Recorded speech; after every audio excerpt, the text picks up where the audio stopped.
The chamber smelled of recycled air and fear. Ambassador Kalen Arvid stood alone at the center of the Galactic Council's amphitheater, 300 meters of descending platforms ringed with species that had spent millennia learning to hate one another. Tonight, they had found common ground: humanity. Chair Vorsk dominated the central podium, his carapace polished to a deep burgundy sheen, 4 manipulator arms folded across his chest in the universal gesture of judgment. His species, the Thraxil, had held council leadership for 12 cycles. They had never lost a war. They had never been defied. Ambassador Arvid, Vorsk's translator, emitted a sound like grinding stone. The council has deliberated. Your species has been deemed a destabilizing influence. Your expansion violates 17 territorial accords. Your military buildup threatens the peace. Kalen kept her hands clasped behind her back. She had learned long ago that aliens read human facial expressions poorly. Good. Her face wanted to smile. Chair Vorsk, she said, voice carrying through the acoustics designed to amplify authority, humanity has colonized 4 systems beyond Sol. 4. The Tlaxi conglomerate has colonized 63. The Riven Collective has 39.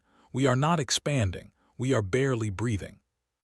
A ripple of translated murmurs. On the upper tier, the Tlaxi delegate shifted in his environmental suit, methane atmosphere fogging his visor. Your breathing, Vorsk said, accelerates too quickly. Your species has increased ship production by 400% in 3 standard cycles.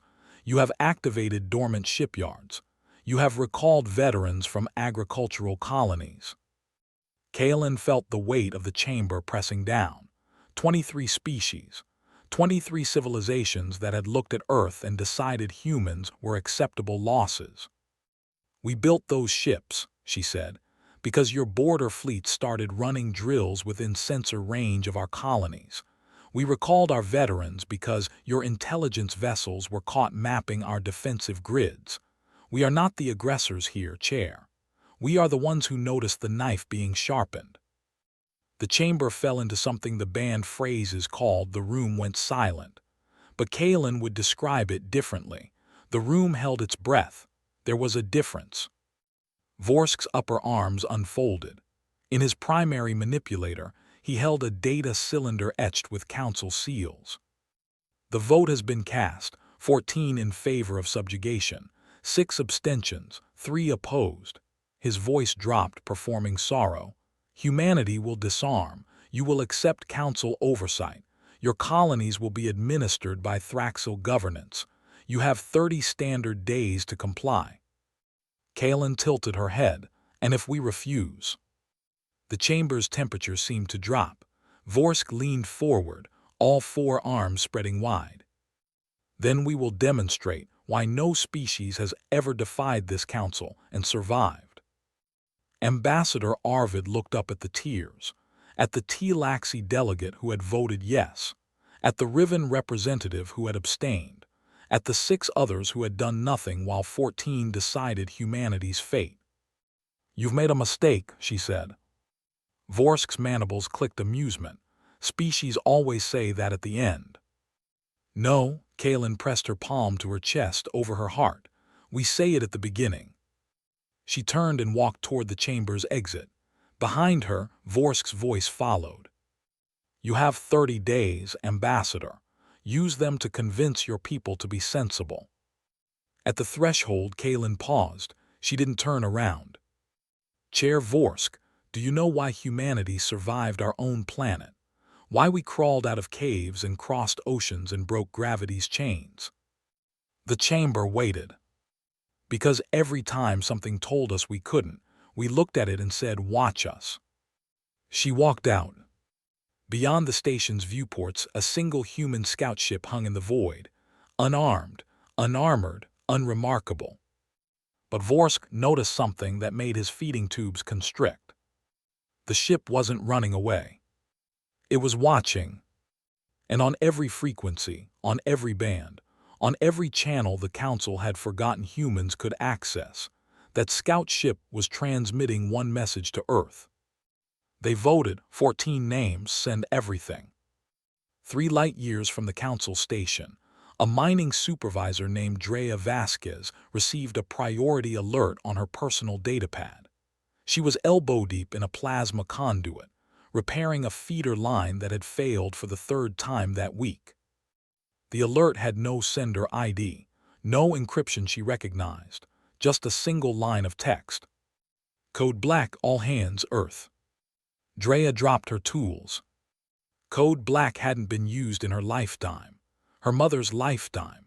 It was a protocol from the Expansion Wars, a theoretical call for total mobilization that every human child learned about in history classes and assumed would never come. She wiped grease from her hands and walked to the comms room. Her crew of 72 watched her pass. They'd seen the alert too. "Captain," her first mate said, voice barely steady, "there are 1,400 ships in this sector alone. Retired, decommissioned, museum pieces. What are we supposed to do with those?" Drea activated the colony-wide broadcast. She looked into the camera, into the eyes of every human within 100 million kilometers. "We're going to remember why they called us a Death World species." Across human space, the same scene played out in 1,000 variations. In the orbital shipyards of Titan, a woman named Commander Helena Cross received her recall notice while calibrating a civilian transport's navigation array. She read it 3 times. Then she walked past 47 idle dry docks and flipped a master switch that hadn't been touched in 15 years. Lights blazed across the ring, docking clamps disengaged. Construction drones swarmed from storage bays like wasps from a kicked nest. Helena opened a fleet-wide channel. "All hands, this is Commander Cross, 5th Expeditionary Force. We're reactivating the Jovian shipyards effective immediately. I need status reports on every vessel with a functioning reactor. I don't care if it leaks. I don't care if it's missing half its armor. If it can fly and shoot, I want it in the assembly queue." A young ensign, fresh from the academy, raised a trembling hand. "Commander, the council gave us 30 days. How are we supposed to build a fleet in 30 days? Helena looked at the ensign. Then she looked at the shipyard stretching across the Jovian sky, skeletal frameworks that had been designed for exactly this moment. "We're not going to build a fleet, ensign. We're going to wake one up." On Mars, agricultural colonies that had spent decades competing for water rights suddenly found their governors on the same call. Data flowed. Resources shifted. A planet that couldn't agree on crop rotation schedules now moved as a single fist. On Ceres, mining ships that had never mounted a weapon began welding armor plating over their hulls. The welders weren't military. They were plumbers and electricians and schoolteachers who had learned long ago that in the asteroid belt you fought for everything you had. On Earth itself, the sky filled with contrails.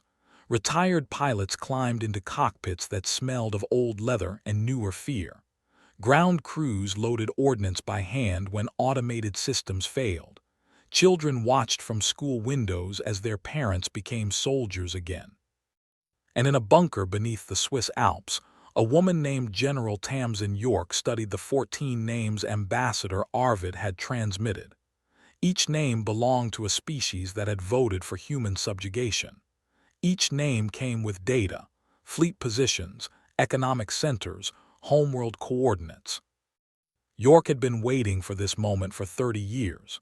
She had built contingency plans for contingencies. She had hidden shipyards inside asteroids, stockpiled weapons in dead systems, trained 3 generations of officers for a war the Council kept promising to start. Now she opened a channel to every human vessel in the galaxy. "All units, this is General York. The Council has declared us a threat to galactic stability. They have voted to take our worlds, our freedom, our future. They believe 30 days is enough time for us to learn submission." She paused. When she spoke again, her voice was soft. "They don't know us at all. Execute Operation Rolling Thunder. All ships converge on Council Station. We're going to show them what a species looks like when it has nothing left to lose. On the bridge of the Council's flagship, an observer noted the energy signatures blooming across human space. He reported them to Vorsk as sporadic activity consistent with a disorganized response. Vorsk dismissed the report with a wave of his manipulators. "Let them panic," he said. "Prey always does." The Council's scout fleet consisted of 12 vessels, each capable of reducing a city to molten slag. Commander Xylos of the Riven Collective had led punitive expeditions against 3 species that resisted Council authority. Each campaign lasted less than 60 days. He expected humanity to last 72 hours. His fleet dropped from faster than light at the edge of the Sol system, sensors sweeping for defensive positions. What they found confused him. No battle formations, no interlocking fields of fire, just a single human ship, old and scarred, drifting near the orbital path of Jupiter. "Commander," his sensor officer reported, "the vessel is transmitting an automated greeting. It appears to be welcoming us." Xylos's compound eyes narrowed. A trap. Unlikely. The ship's reactor signature suggests minimal power. It may be a civilian vessel that hasn't received evacuation orders. "Destroy it." The weapons officer hesitated. "Commander, it's unarmed. Council protocol requires." "I am the protocol out here. Fire." A single plasma bolt crossed the distance between fleets. The human ship erupted, hull fragments spiraling into the void. Xylos waited for panic, for distress signals, for anything that suggested the humans understood what had just happened. Nothing came. "Commander," the sensor officer said, voice shifting from confusion to something else, "I'm detecting multiple returns, energy signatures, they're coming from everywhere." The display flickered, then it froze, then it resolved into an image that made Xylos's digestive system seize. Ships, hundreds of them, thousands, emerging from behind Jupiter's moons, from asteroid fields, from the dark spaces between planets. They weren't in formation. They were in constellations, patterns that his tactical computer couldn't parse because they weren't designed for defense. They were designed for hunting. "All vessels," Xylos shouted, "emergency retreat now." His fleet's drive spooled up, but the humans had prepared for that. The old ship that had been destroyed wasn't a sentry. It was bait. Its destruction had triggered a network of sensor buoys that now painted every Council vessel with targeting data. The first human ships opened fire from a range Xylos's doctrine said was impossible. Their weapons weren't plasma or particle beams or any energy weapon the Council understood. They were kinetic, mass drivers firing tungsten rods at fractions of light speed. The Council's shields were designed for energy weapons. They failed. 3 Riven vessels died in the first volley, their hulls folding inward like paper. A 4th lost its bridge, the command crew reduced to atoms before they could scream. Xylos's flagship took a glancing hit. Alarms shrieked. Atmosphere vented from a dozen breaches. "Jump," he screamed. "Jump anywhere." His navigation officer punched random coordinates. The flagship's drives engaged, tearing a hole in spacetime and flinging them into the unknown. When the shuddering stopped, Xylos found himself alone. 11 ships gone, 3,000 crew dead, and the humans hadn't even slowed their advance. His sensor officer stared at the display, mandibles trembling. "Commander, the human fleet has changed course. They're not pursuing us." Xylos forced air through his breathing tubes. "Where are they going?" The officer ran the trajectory. Then he ran it again. When he looked up, all 4 of his eyes were wide with terror. "They're heading for the Council station. Commander, they're not just coming, they're already there." On the display, a cloud of human ships moved through the void like a school of hunting fish. And at their center, surrounded by more firepower than Xylos had ever seen, A single vessel broadcast a message on all channels. "This is General Tamsin York of the Earth Defense Force. We received your ultimatum. We have a counteroffer. Leave our space, or we will show you why extinction is a natural process." Chair Vorsk was mid-sentence, discussing trade concessions with the T-Laxi delegate when the lights flickered. Not a power fluctuation, a shadow, something massive passing between the council station and its primary sun. He turned to the viewport. The sky was gone. Where stars had hung like scattered diamonds, there was now a wall of metal and fire. Thousands of human vessels filled every degree of visible space, arranged in a sphere around the station. Not a blockade, a cage. Vorsk's translator produced a sound that might have been a gasp. His manipulator arms went slack. "Report," he managed. His tactical officer, a young Thraxil named Vren, stared at his display with the expression of someone watching their homeworld die. "Chair, there are. The sensors can't get an accurate count. The ships are too close together, too dense. The system can't resolve individual returns." "How many?" Vren's mandibles clicked in distress. "Estimates suggest over 8,000 vessels, possibly more. They came from every vector simultaneously. We didn't detect their approach because there was no approach. They were already positioned. They just decloaked." Vorsk's mind raced through possibilities. Weapons range. "They're within spitting distance, Chair.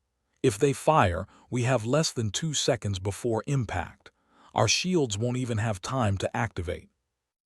On the main viewport, the closest human ship was close enough to see individual hull plates. It was ugly, functional, covered in weapon mounts that bristled like quills. Someone had painted a symbol on its bow, a human skull cracked down the middle with the words "We Remember" stenciled beneath. The chamber behind Vorsk erupted into chaos. Delegates screamed at each other, at their aides, at the empty air. The T-Laxi delegate vomited into his environmental suit. The Riven representative, who had abstained from the vote, was already transmitting frantic messages to his homeworld. "Silence," Vorsk commanded. No one listened. "Silence." The chamber settled into trembling quiet. Vorsk turned to the viewport and found a new image waiting. Ambassador Kaelin Arvid, her face filling every screen on the station, her expression unreadable. "Chair Vorsk," she said, "you gave us 30 days. We decided to respond in 30 minutes. I hope you'll forgive the impatience." Vorsk's feeding tubes worked against empty air. "Ambassador, this is an act of war. The Council will—" "The Council will what?" Kaelin interrupted. "Send a fleet. We're already surrounded by one. Vote on sanctions. We've already ignored them. Declare us extinct." Her voice hardened. 300 years ago, your predecessors found Earth. They classified us as manageable. They seeded agents to slow our development. They watched us fight and die and claw our way toward the stars, and they laughed. The Council laughed. Vorsk felt the floor shift beneath him, not the station, his understanding of reality. "You know about the agents." "Chair, we knew about them 50 years after they arrived. We captured one, questioned it, learned everything your council thought was secret." Kaelin leaned closer to her camera. "Every war we fought, every famine we endured, every setback that kept us divided and weak. We know which species sent which agents. We know which council members voted to accelerate our suffering. We have names, dates, documents, and we have waited." "Waited for what?" "For you to get scared enough to make a mistake." Kaelin smiled. It was not a pleasant expression. "You could have left us alone. We were content to grow slowly, to explore quietly, to find our place in the galaxy without bothering anyone. But you couldn't stand the idea of a species you couldn't control, so you pushed, and pushed, and pushed." She held up her hand, fingers spread. 14 species voted for our extinction today. 14 civilizations decided that humanity should kneel or die. She closed her fingers into a fist. "You wanted to know what happens when you push a species that survived its own planet. You wanted to see what lives at the bottom of the gravity well in the dark, where the monsters were supposed to be. The human fleet shifted, thousands of ships moving as one organism. Weapon ports opened across every visible hull. Look outside, Chair Vorsk. Look at your sky, and understand that you did this. You created the shadow that now blots out your stars. Vorsk stood frozen at his podium, four arms trembling as Ambassador Arvid's image faded from the screens. Outside, the human armada waited in absolute stillness. No weapons fired, no demands issued, just presence. Just the weight of 8,000 vessels holding their breath. Chair, Vren whispered, they're not responding to hails. Every frequency is dead except one. They're only accepting transmissions from you. Vorsk's claws scrabbled against the podium's surface. He was old. He had served the council for 70 cycles, had built his reputation on decisive action and unwavering authority. But he had never faced an enemy who didn't beg, who didn't negotiate, who simply waited. He opened the channel. Ambassador Arvid, what do you want? Her voice came through clear and cold. What we've always wanted, the truth. The truth about what? The agent's chair, the council's interference in human development, the 300 years of manipulation, sabotage, and murder. She paused. We want you to admit it, publicly, to every species in the galaxy. Vorsk's mandibles clicked denial. That would destroy the council, the alliances we've built. You built them on lies. Kalen's voice didn't rise. It didn't need to. Every species you've uplifted, every civilization you've guided, every world you've claimed to protect, they were all experiments. You seeded agents on 1,000 planets. You manipulated cultures. You engineered wars to keep species divided and dependent. Humanity was just the one that caught you. On the upper tier, the T-Laxi delegate's environmental suit hissed as he struggled to process the accusation. The Riven representative had stopped transmitting to his homeworld.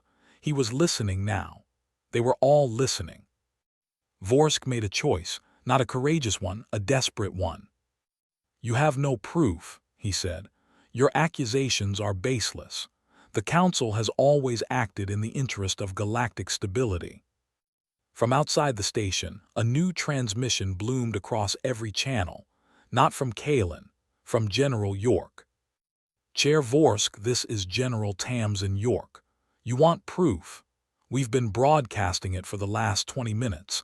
Every document, every recording, every confession from every agent we captured and interrogated. It's all streaming to every council world, every independent colony, every ship in every fleet. Vorsk's blood ran cold. He didn't need the banned phrase to describe it. He felt it. The T-Laxi are already pulling their ships from your borders, York continued. The Riven are recalling their ambassadors, the 6 species that abstained from the vote. They're broadcasting your crimes on a loop. You wanted subjugation, Chair. You got exposure. Vorsk turned to Vren. The tactical officer's display showed civil chaos, fleets breaking formation, alliances dissolving, the carefully constructed network of council control unraveling in real time. Ambassador Arvid, Vorsk said, his voice cracking, if we admit everything, what happens to the council? The channel was silent for a long moment. That depends on you, Kalen said. Admit what you did. Release every species from your control. Stand down your military forces and submit to independent oversight. She paused. And apologize. Apologize. To humanity. To every species you manipulated. To every child who died in a war you started, every world you impoverished, every future you stole. Her voice softened just slightly. 300 years of suffering, Chair. You owe us 300 years of apology, and then you owe us 300 years of work rebuilding what you destroyed. Outside, the human armada's weapons charged. The glow illuminated the council chamber through every viewport, turning the assembled delegates into silhouettes against a sea of light. You have 10 minutes, Kalen said. Choose. Vorsk's 10 minutes became 5, then 3, then 1. Throughout the chamber, delegates watched their datapads as human intelligence packets revealed decades of council manipulation. On the Tlaxi homeworld, riots erupted when citizens learned their government's expansion had been engineered by Thraxil agents. The Riven Collective's parliament dissolved into armed conflict as factions blamed each other for accepting council guidance. And in the council chamber itself, a young Zalari delegate named Thren stood from her seat. She was the youngest member of the council, barely 50 cycles old, representing a species that had joined the galactic community only 8 years ago. Her people had welcomed council oversight with open arms, grateful for protection from larger predators. Now she understood the truth. "Chair Vorsk," she said, her voice carrying through the silence, "is it true? Did the council send agents to my world?" Vorsk didn't answer. He didn't need to.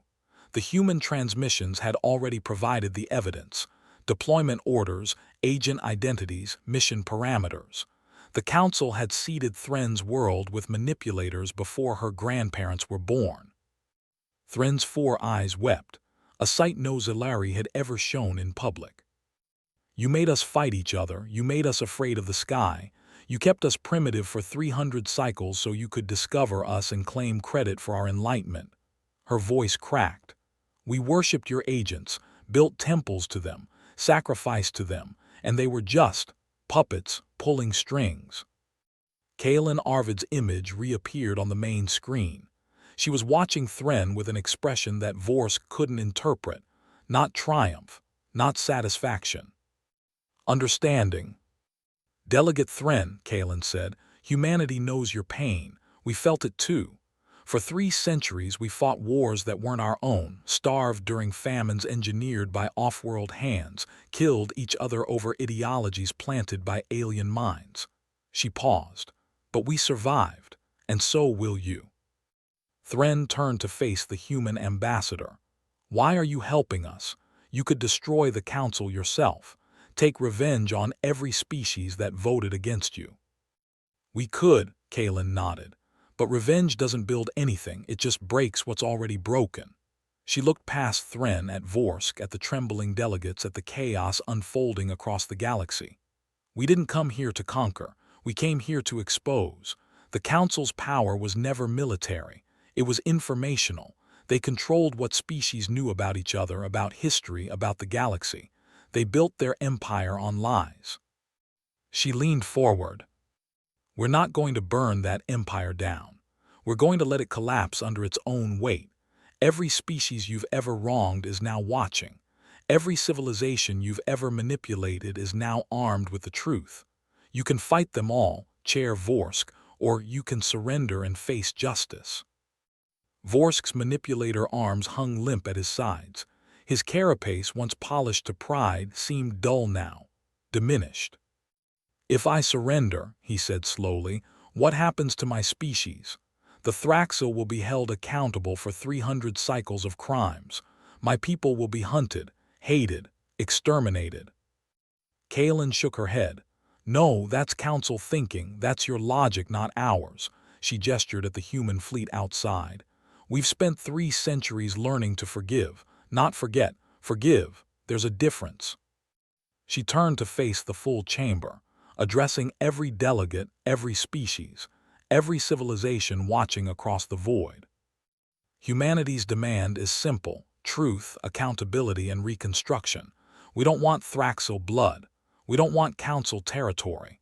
We want every manipulated species to be free, every engineered war to be acknowledged, every stolen future to be rebuilt." She looked at Vorsk one final time. "Chair, your 10 minutes are up. What's your answer?" Vorsk's answer took the form of a broadcast. "Not to the council chamber, not to the human fleet, to the entire galaxy, on every frequency, in every language, without encryption or apology." He sat at his podium, 4 arms folded, carapace gleaming under the lights. His voice, when it came, was steady. "I am Chair Vorsk of the Thraxil. For 300 cycles, I have served the Galactic Council. For 300 cycles I have lied." He read from a datapad, the words provided by Ambassador Arvid, but the shame entirely his own. He detailed every manipulation, every agent, every war engineered to keep species divided. He named names, provided dates, confessed to crimes that would take generations to forgive. When he finished, he looked directly into the camera. "The Council is dissolved, effective immediately. Every species under our authority is free. Our military forces are ordered to stand down. Our agents are recalled." He paused. "I submit myself and my species to independent judgment. We will answer for our crimes. We will pay restitution. We will spend the rest of our existence trying to rebuild what we destroyed." On the bridge of the human flagship, General York watched the broadcast with an expression that might have been satisfaction, might have been exhaustion. Beside her, Ambassador Arvid stood with arms crossed. "He actually did it," Kalen said. York nodded. He had no choice, but he did it. "Does that count as redemption?" "No," York turned from the screen. "Redemption takes longer than 10 minutes, but it's a start." Outside, the human armada began to move, not toward the station, away from it. Ships turned, drives engaged, and one by one they vanished into faster-than-light, heading back to the systems they'd left undefended. Not all of them.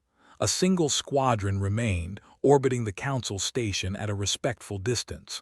Their mission wasn't enforcement, it was observation, watching to ensure the Council's promises were kept. On the station, Delegate Thren approached Ambassador Arvid's image, still projected on the main screen. "What happens now?" the young Zaluri asked. Kalen's expression softened. "Now you rebuild your species, your culture, your trust in the galaxy." She paused. "It won't be easy. Some of your people will hate us for exposing the truth. Some will hate the Thraxil forever. Some will want revenge." "Do you blame them?" "No," Kalen shook her head. "We wanted revenge too. For 300 years we dreamed of burning the Council to ash, but revenge doesn't fill empty bellies.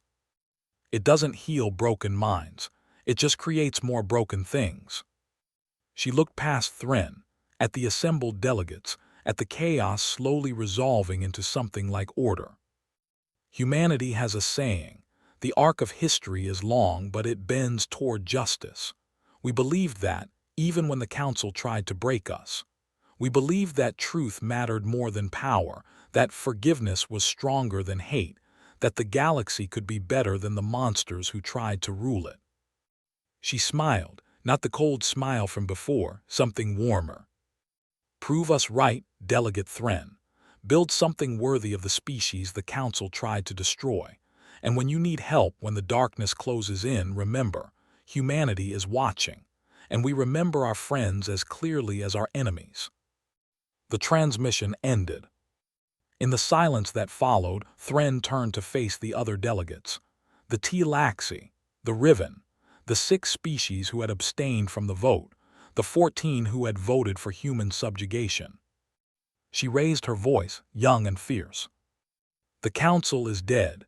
The truth is known. Now we decide what comes next." She looked at the viewport, at the human squadron keeping watch, at the stars emerging from behind the departing armada. "I say we build something better, something worthy of the species who chose mercy over vengeance."